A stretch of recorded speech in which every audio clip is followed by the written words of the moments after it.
La présidente de l'association GADEPAM, l'association pour l'étude et le développement des plantes aromatiques et médicinales de Guyane. Ça fait bientôt 15 ans que cette association a été créée. Et vous avez ouvert en 2012 la maison de l'artisanat traditionnel et des produits naturels de Guyane, située rue Pigevin à Cayenne. Donc le 9e colloque international sur les plantes aromatiques et médicinales des régions d'outre-mer va se tenir pour la 2e fois en Guyane. Ce sera du 7 au 12 novembre. Conférences, table ronde, visites thématique. Quel est le profil des intervenants de ce colloque et à qui est-il destiné? Alors, a priori, c'est d'abord un colloque scientifique, donc on a invité des scientifiques. D'ailleurs, je tiens à remercier pour leur voyage et leur venue en Guyane, nos invités qui viennent de très loin pour certains. Ils sont très nombreux. Très nombreux, qui viennent de Nouvelle-Calédonie, de La Réunion, de Madagascar, du Canada également, du plateau des Guyanes, du Brésil, Suriname, et beaucoup de métropoles, bien entendu, beaucoup d'experts. Mais on a tenu aussi à inviter des représentations des représentants des populations autochtones et locales, afin d'aborder des thématiques comme les médecines traditionnelles et quel dialogue avec la médecine occidentale. Notamment Marc Mogès, qu'on vient de voir dans le reportage. Fait, qui est invité aussi à cette table ronde. On a donc un parterre d'experts dans différents domaines, et donc les débats vont certainement être très fructueux.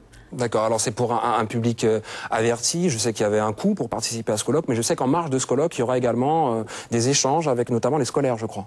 Avec les porteurs de projets.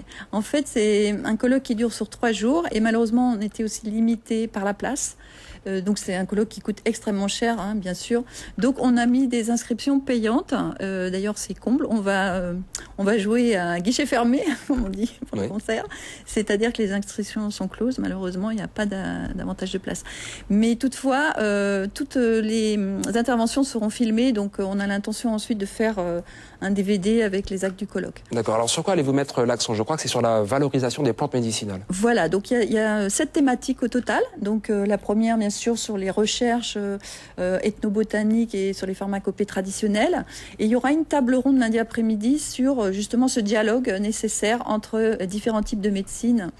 Et donc avec des invités très diverses, souvent des chercheurs qui travaillent avec des populations locales ou des autochtones qui travaillent aussi dans leur communauté pour mieux valoriser les plantes. Toujours des gens qui travaillent sur les plantes et qui utilisent par exemple les plantes dans les prisons pour resociabiliser les gens, etc.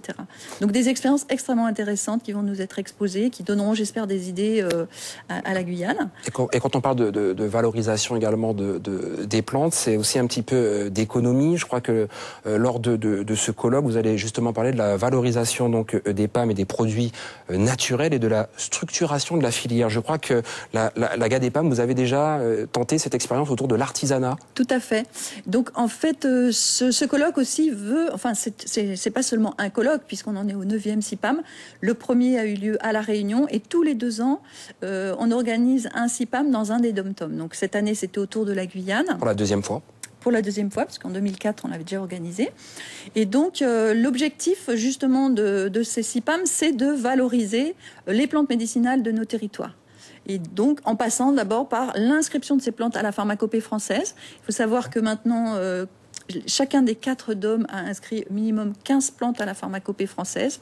Et maintenant, on réfléchit justement à la manière de mieux les valoriser, c'est-à-dire de monter des filières autour de ces plantes, développer des produits, des phytomédicaments, des produits cosmétiques, des huiles essentielles autour de ces plantes et aussi d'autres produits, bien sûr, qu'on a en Guyane. Donc l'objectif, c'est vraiment de valoriser cette biodiversité que nous avons si riche en Guyane et malheureusement si peu développée. Alors on en a beaucoup parlé cette année de la biodiversité, notamment lors de la visite de la secrétaire d'État chargée à la biodiversité, Barbara Pompili. Je crois qu'il sera également question de la mise en place de l'APA pour accès et partage des avantages. Bien sûr, puisque quand on parle valorisation de plantes médicinales, on a vraiment tenu à aborder cette thématique d'un partage équitable des retombées de la valorisation économique. C'est vraiment quelque chose d'indispensable. Et pour cela, donc, on a fait venir une économiste spécialiste de ces grandes conventions internationales comme le protocole de Nagoya, vous savez, qui est maintenant traduit en loi par la loi biodiversité qui est passée au mois d'août en France, qui va réglementer l'accès à la biodiversité et le partage des avantages. Et donc, c'était extrêmement important d'aborder ces thématiques aussi avec des juristes. Donc, on a fait venir des juristes de métropole, aussi de Guyane, Guyane et des Antilles pour aborder cette question, donc avec un regard scientifique et de manière à voir comment appliquer cette loi aussi en Guyane. Merci beaucoup Marie Fleury. Je rappelle que vous êtes la présidente de l'association GADEPAM et qu'on vous retrouvera donc lors du 9e colloque international sur les plantes aromatiques et médicinales des régions d'outre-mer du 7 au 12 novembre et c'est à la CTG.